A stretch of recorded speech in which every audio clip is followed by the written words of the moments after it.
Let's go. And good morning.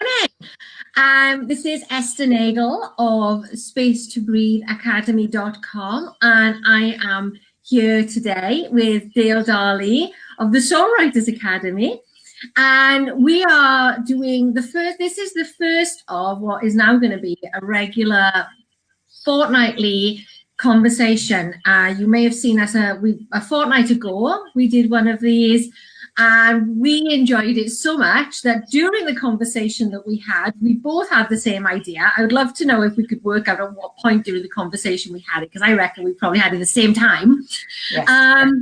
And before we ended our conversation after that fortnight, we decided we were going to do this every fortnight. So we're going to have, this is called now the Wisdom Within, and we're going to be sharing tools and insights and different things that we've learned through our colourful lives and our interesting journey into ourselves and into life and what life has taught us over the years. So hopefully this is going to lead to a really interesting series of conversations which will offer you, the listeners, some really powerful insights and strategies that you can take into your own life as well. So hi Dale.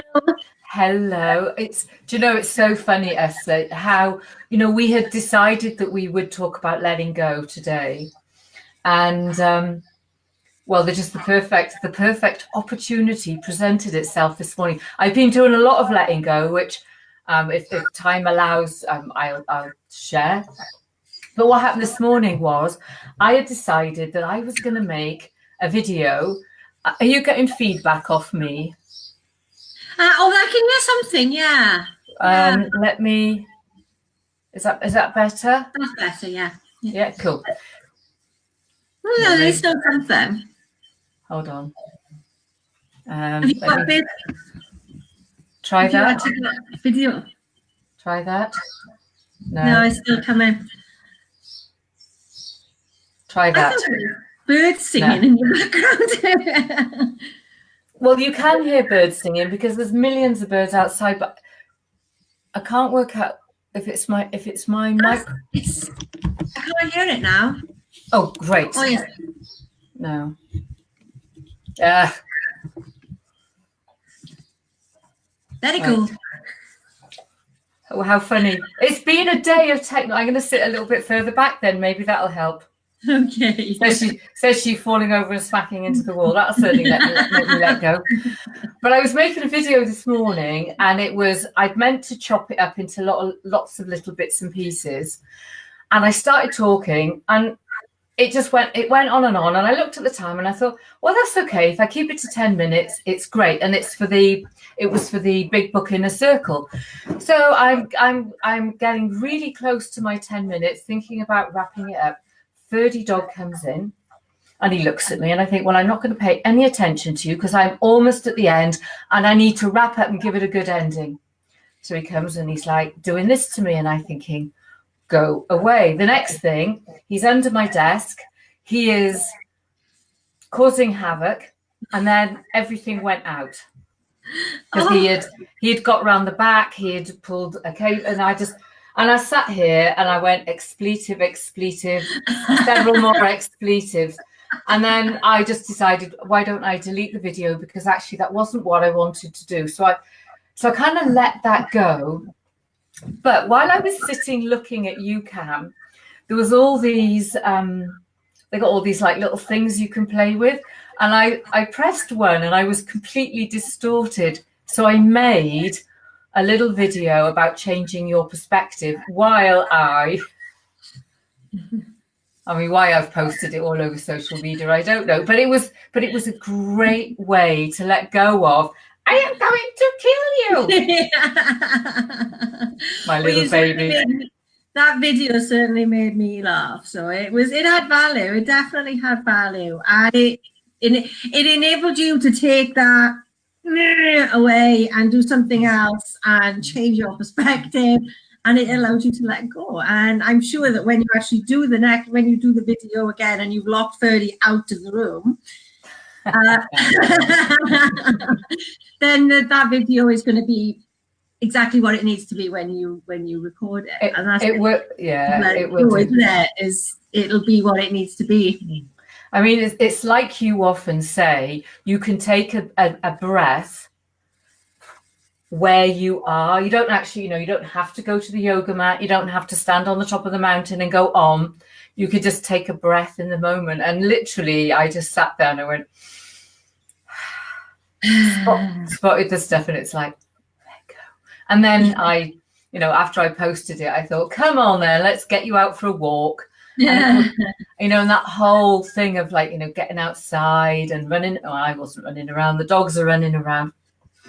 And you're letting everything go into kind of like Mother Earth. So yes, but I haven't got anything done today.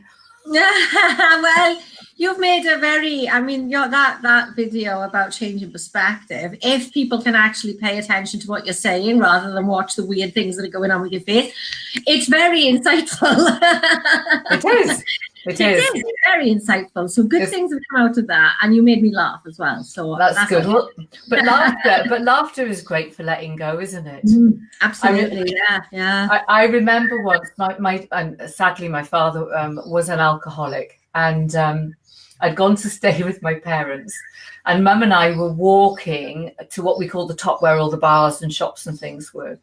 And in the distance, I could see this man weaving and wobbling and going back and forth, and I thought, oh God, it's Dad, right? And I was watching in kind of like a mild horror, but amused at the same time. I mean, I loved him despite his drinking. Anyway, he gets closer to us, and you could tell my mum is not impressed.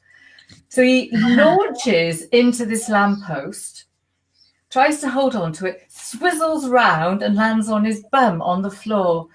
And my mum just laughed, and this hysterical laughing. And I must have felt like I was the parent, because I looked at the pair of them in utter disgust, right? And my mum couldn't stop laughing.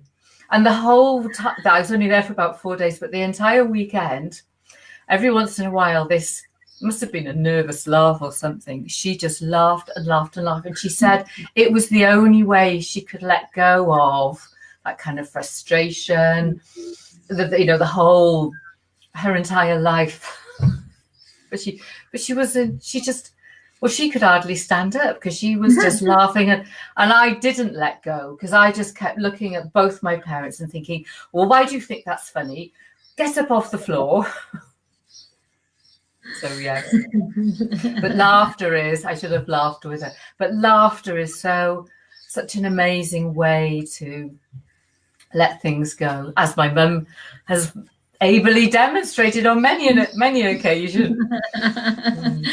Absolutely. And it is really important that we do allow ourselves whatever we need in that moment, when we need to let go of whatever it is that we're processing or trying to process. It's really important that we do allow that. So, your mother might have been thinking, oh no, Dale's really upset with me now because I'm laughing, but she still had to do it regardless of what he was doing to you, because she needed that for herself. And that's, that's one of the things that is hard, isn't it? Is like knowing that you need it for yourself, but it might not actually might not be appropriate. It might not be the most socially acceptable response in the moment, but if it helps you to let go and deal with what's happening in the moment for you, then it's as long as nobody else is actually getting hurt, then it's probably okay. Before we move on, can I just say hello? We've got Keris and Jackie and Sean with us at the moment. Hello, thank you for joining us, ladies. We are, as you know, chatting about letting go. And if you do have anything that you'd like to share with us, then do drop it into the comments. I can see the comments, and I will refer back to any new ones from time to time. So they will be seen and they will be responded to, I promise. So yeah, this subject of letting go, it's been rather on my mind a lot lately. And as you know, you've seen in what I've been, the words that have been spewing into my blog have been full of it. I've been processing some emotions and realizing the importance of being able to accept life as it is rather than how we want it to be. I've been reading this incredible book. It's not very often that I start a book on a Friday and I finished it by the following Friday. Wow. I really tend to struggle to read a book, no matter how good it is. I very rarely get to the end of a book that I'm trying to read. This one has kind of changed my life, I think. It's called Letting Go of the Person You Used to Be by I like that. Lama Surya Das, who's a Buddhist teacher, and it has absolutely blown my mind, and it's given me such a lot to think about, not just about what's happened in my life in the last couple of weeks, last couple of months, but also going back and looking at all the stuff that I've been dragging behind me, even though I thought I'd let go of a lot of stuff, and I thought I'd processed a lot of old hurt and a lot of old resentment and all this, realizing actually I may have been able to put it into some sort of container that I could manage it in, but I still got it. I'm still carrying it all around with me. And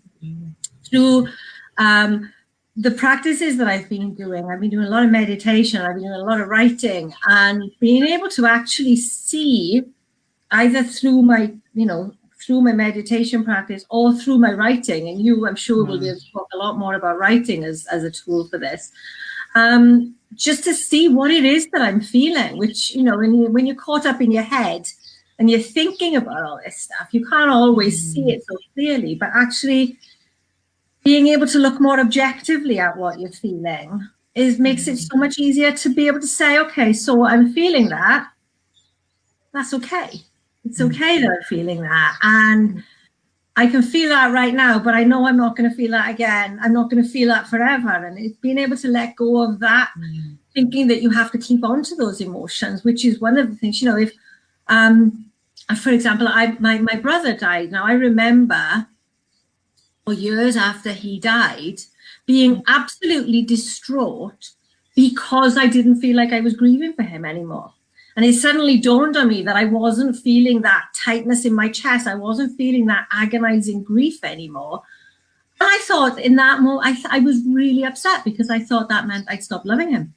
And I'd stop missing him. And I didn't realize that what it meant was that I processed my emotion. I was hanging on to that idea that I had to be the grieving sister forever. Well, so letting go of those ideas as well. It's so, we don't even realize we're carrying this stuff around with us. And it's been such a really profound experience. This last week has just been quite incredible. It's been great. And I know you've had a lot of experiences where you've had to let go of stuff as well. And, I've been doing mine a lot through meditation and through the breath, which is my main thing, and writing. But you have different tools. Well, you use those as well, I know. But you have one particular tool that you love to turn to, I know. Well, mine is always my journal. Yeah. Always. And interestingly, I didn't journal this morning. I got up and put the news on, which is very, very unlike me. And I watched all the stuff about things unfolding in New Zealand. And I thought, that's very strange. Why was I called to, watch the TV rather than journal? And it really struck me that, as a world, we're still not very cohesive. We're still not processing things. We're still not recognizing that we are one world, one nation, one people, one love. And for me, that's what writing does, is it brings everything into, channeled through some kind of instrument onto a piece of paper. It channels all of that stuff that, that I'm trying to process from the world just into one place. And I think that's what I find so powerful, that you can just sit and put your mind somewhere else. But your consciousness, the consciousness of the world, knows what to put on that bit of paper for you. So I find that and walking, the most incredibly powerful things to do. But this morning actually was more of a talking practice. This microphone's driving me insane. It's like I'm looking at it thinking, dare I change anything? Dare I let go? Oh, no, is that better? Dear. It's not. I don't know how it is to people watching, but it's not bothering me. It's just there in the back. Oh, you were hearing it through. I'm getting feedback, so there's something going on. It's probably my dad in the ether, because this morning, I didn't journal. I watched the TV, but actually, after I did the dog walk, and very unusually, I did some ironing. I never iron anything. I did some ironing, but while I was ironing, I was talking to my dad. You talk about your brother and that kind of process of grieving and letting go. And today is the day, oh God, don't cry. Today is the day that my dad died 6 years ago. And I was ironing away this morning and I went, okay then, Pops, what's it like in heaven today then, mate? What have you learned? And I thought, what is coming out of my mouth? Hello, Pops, how you doing? What's it like in heaven and what have you learned? And I thought maybe that's really what I should be asking myself. What's it like what's it like on earth? How's life going? Yeah, what have you learned? But one of the things, I when it comes to death, I think it's such an honor to be with. It's all connected. What you said about your brother and the New Zealand thing, and my dad. When we're with somebody in that moment where they take that last breath and let go of their earthly existence. Sorry, Esther. It's such a honor, such a gift. I mean, I remember standing there with holding my dad's feet. Giving him some kind of energy, some love, some Reiki, and I was going, go to the light, Dad. I mean, he was going to die because of what was going on. And he said, I'm trying. And I remember standing there praying to all my dead rellies, going, Betty, come and get him. Come and get him. And just, but more Betty than anyone else. One of his many, many, many bits of family is like, Betty, come and get him. It's like, Dad, you got to go. And then watching that final breath and going, that's too late now. I can't do anything. It's gone.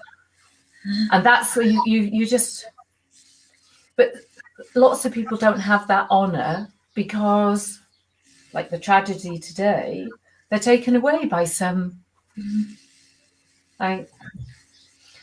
but being able to process how you feel about it through writing helps you to eventually, I believe, make sense. If I think back 6 years ago, I was just, so emotional. And now I'm like, come on then, Georgie, what's going on? So, it's that, that writing through it. And I do write through it every year. I think about those moments. And I think that if, whatever it is that happens in your life, if you find a tool that really, really works, just keep getting back to it. Keep getting back to those things that help you to process, whether it's dream work, whether you have hypnotherapy and then write. There's always something that will help to move that stuff on. I mean, going away from that, because I'm feeling quite emotional. I've been doing some work this week in letting go of my ex-husband and then some people who were fairly abusive to me. And I've written through it, but I've had some visions that are really violent and dreams that are really violent. But what I believe in reading, when I've read back and looked at it, it's actually about cutting the ties.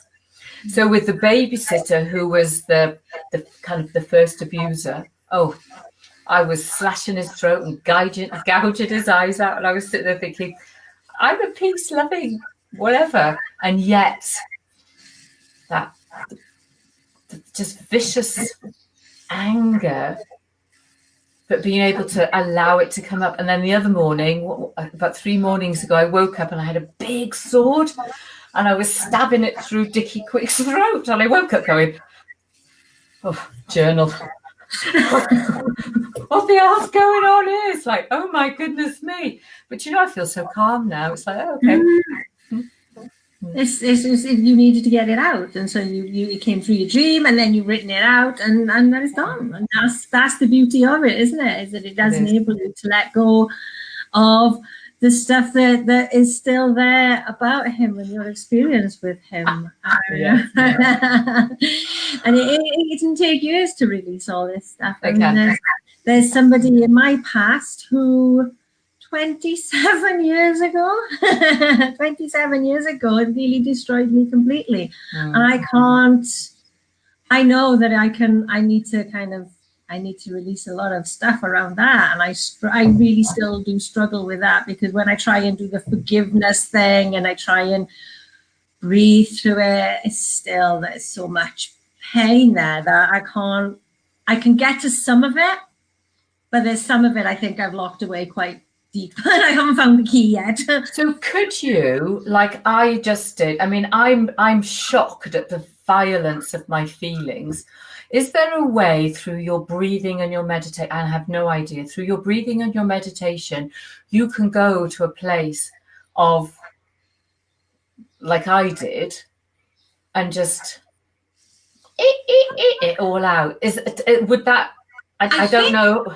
It's funny because he actually turned up in my dream this week, but in a very, very different situation. In a very, I wasn't killing him. There was physical, but I wasn't killing him. And it was really weird because I don't think about it very often, but he was in.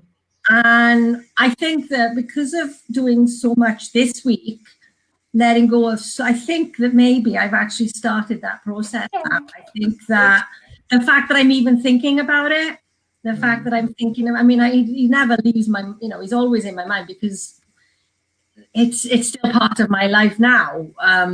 The repercussions of the relationship are still part of my life now. But I think that I'm actually on that path now, and I think it's going to take more work to be able to release that. But I think I think that it will come out in my writing. I think it will happen through my breathing and my meditations and my just general, my dreams. I mean, that dream about him was really weird, but I think it's going to come. I do think that there's a reason for this all happening now. It feels like something that started this year. I feel like this last couple of weeks have given me so many lessons in things I need to let go of. It feels like actually I'm at a major turning point here, that I'm releasing a lot of stuff from not just now, but it's a lot of stuff going to come out now. And I don't think it's any coincidence that I'm doing this book, because I'm sure that's going to be some ways a conduit for a lot of my healing. There's going to probably be an awful lot more words get written than get published. And that's always the way, isn't it?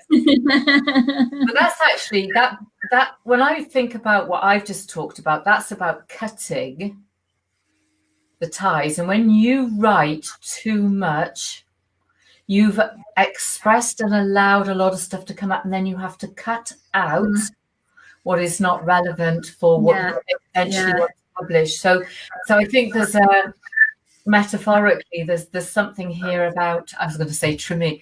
I don't want to say trimming the bush, because that sounds, I just have this picture of this big bush, and when you say stuff like that, it sounds rude. that thing of we are this massive tree, but sometimes we do have to just cut the dead wood out in whatever way is appropriate. I know when I wrote my first book, I wrote loads and loads in a couple of weeks before I decided that I'm actually going to publish this. I'd written about 18,000 words, and I went back to it once I decided, right, I'm going to do something with this, and I'd given myself a ridiculously short amount of time. I went back and I thought, if I publish this, no one's ever going to talk to me again. Because those first 18,000 words, or how much it was me clearing the clutter and processing a lot of what I needed to process at the time in order to be able to write the book that I eventually wrote. So I am fully prepared for the fact that when I'm doing my writing, I'm going to end up with an awful, and then I'm going to have to, I'll be on call to you. Well, what do I do now? I can't cut this. Well, Yeah. so thinking of things that you can do with writing and letting go, and I actually thinking about this for myself. I mean, I've got a log burner upstairs. When you have written too much, and if you've written, like a letter that you to somebody and you want to do whatever, I always end the letter with thank you and burn it. I have a ceremony with a candle and whatever. But thinking about what you've written on a computer with books, print it out, scribble something on it, like a message that you want to be taken to the universe, and burn it. It's funny you should say that, because Jackie said she does that. She writes stuff and then she burns it. That's one of the comments on yours. Yeah. I've done that before. As like a New Year thing. I remember me and my friend a couple of years ago. Funnily enough, the year before I had the New Year that started the breakdown year, we wrote a load of stuff about what we wanted for the year and then burnt it. And I didn't realize I was actually going to burn my life down at the time. But it was, it was incredibly cathartic to write stuff down and burn it. It does. It's when you watch it going up into making all those lovely ashes and just goes. It is, yeah. So maybe that's what I'll do then. That's a very good idea. Well, I think we're coming up to a full moon. I haven't got my calendar in front of me, so I don't know when the full moon is. Jackie will know. She'll absolutely know. She'll tell us in a minute exactly the date. But on a full moon, that's always a lovely, lovely time for letting go. The fullness of the moon, the energy is ripe. And, again, it's creating that atmosphere. Like I say, I'm lucky I've got a log burner, but equally you could get some kind of metal bowl, or if in your garden you've got like a big oil drum. But it's important, I think, that, if you're printing something out, or there's something that you specifically want to let go of, is to write whatever it is, but always say thank you. So, on your book, the book thing that you want to burn, say thank you for, your muse for giving you those words, and then just burn it. I mean, years ago, I'm not going to tell you who the person is or what the story was, but this friend of mine had a partner. She moved from Wales to somewhere else. She had a partner that she had been with for, 12 or 13 years, very much in love with him. And he started to behave strangely. And then she discovered what he'd been doing, which was, and she moved back to Wales. But with her, she bought all of the most beautiful love letters. They were divine. And she came and sat in my garden. We got a bottle of wine, and actually we just burnt it all on the grass, which probably wasn't a very clever thing to do. We had a big bonfire, and she sat and read the letters, but she wrote something back to the letter, but always look for the gratitude, the thanks, the gift. She was just incredible. It was the most emotional experience. And then when she was ready, she burnt it. Not long after, she met someone, had a baby. They met, they lived together, they had a baby, and everything. That letting go really changed her life. But for me, it was a very humbling experience too. I didn't hear what was in all of the letters. She read one or two to me, but I think the important thing is you don't write anything in anger. Because all you're doing is letting anger go out. We can express ourselves in a much more beautiful way. We have that ability, and it's about that when you talk about the emotion and seeing the emotion in a different way, it's allowing that to come out. I mean, if you feel angry, jump up and down on it and then chuck it in there. I've done that in the past. Got something that's like jump up and down. Breathe, calm, burn. It's always back to breathe as well, doesn't it? It's yeah. We've got a few comments. Jackie does indeed know when the full moon is. It's the 21st of March, and she points out it's also the spring equinox as well. So a really good time to do some, to mark that time, to do some rituals. That's a really good time. Patricia, Patricia sharing about grieving and letting go, as she watched her father deteriorate over a decade, and it was a very long time ago, and she's still she's still grappling with those emotions. So love to you, Patricia. Thank you for sharing that. And Jackie as well is talking about her dad who has dementia, and that's going to be really hard. I really feel for you there, Jackie. Patricia doesn't write anymore, but she's found art, so that's another way that you can express your emotions, is through art. Incredible. I envy people who are able to do that. I bet you produce some beautiful stuff in your releasing there. Karis is talking about how it's really hard when we're grieving for those still living. And that can be in all kinds of ways, of course. There's not just about health. There's all kinds of ways that we have to grieve for people who are still living, and let go of attachment, and let go of those relationships, and let go of the hopes and the, everything that comes with that. Letting go of how we hope things were going to work out can be really hard, particularly when it's somebody that's still living, because there's that little bit of you that feels like there's hope. And it can be really hard. So thank you for sharing that. That's expectations, isn't it? We have an expectation of what something should be like, and when it's not, it's so sad and so disappointing. And that, I think, is what we have to let go of. That's the thing that we struggle with the most, isn't it? It's we hope that something was going to work out a particular way. And when it doesn't, we spend so much time either trying to force it to, or we keep it fantasizing about it, regretting, wishing we'd said something different, thinking if I'd done this, this would be different.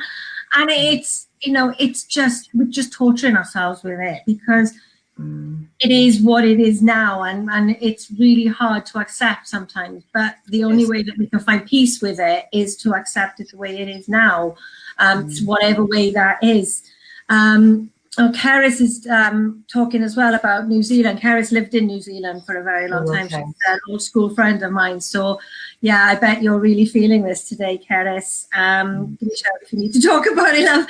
And Sean is a big fan of journaling, as we know. And so she talks about how great that is for letting go and moving forward with your life. Then you write it all down, and then you can move on.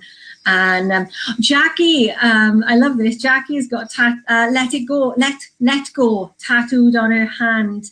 And I'm just going to share with you, Jackie, if I can get it on the camera. I've got that, which I think to me is essentially the same thing. It's, that's my reminder to breathe. You've got your reminder to let go. And I think basically we're reminding ourselves of the same thing there, that we can just come into the moment and just accept and move on. And I've got massive poppies on my back, which represents that kind of staying strong and tall, even in the shit of your life, the rubble. Because poppies grow in the most, we're just experiencing a big poppy. All the poppies are appearing, and they just appear in different places. And to me, poppies represent strength in amongst all of whatever. It's funny, isn't it, with tattoos, how we so often we have these tattoos that are a lesson that we've had to learn in life. I've got a long sleeve top on, so I can't show it, but I've got on mine this arm, I've got a couple of George Harrison related tattoos, and one of them is All Things Must Pass, which is the name of his first album, his first solo album, and it's my favorite. It's the album which, if I could only choose one album I could ever listen to again, it would be that one. I couldn't choose one. Oh, I couldn't choose. I would hate to have to make that choice, but if I had to, I think mine would be. I would pick that one. I think mine would be Nirvana, Nevermind. Would it? Because well, it is life, isn't it? It's that's what's happened. Well, never mind, I guess. Yes. How funny. You're sending me off on a track now. I'm going to be playing Nirvana later. I'll be there in the lounge with my air guitar, being Kurt Cobain. Or maybe not. Live stream that. No. Did you do know? I was saying to someone yesterday, I always wanted to be a rock star, but I can't sing. I've been for singing lessons, for talking on stage, and that is about managing your breath and your confidence. But I can't sing to save my bloody life, and I often get told to shut up. And it's like, well, that's very rude when I'm enjoying myself. So no, I'm not going to live stream me singing. Yeah. I've had a similar urge as well. I love the idea of being a rock star.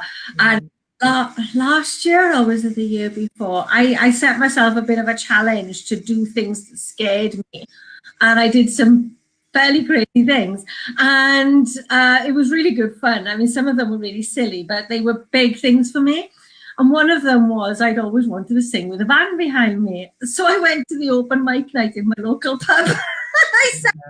I sang a George Harrison song. I sang something, George Harrison song, and I forgot the words because I was so nervous I forgot the words. Come on then, give us a little red.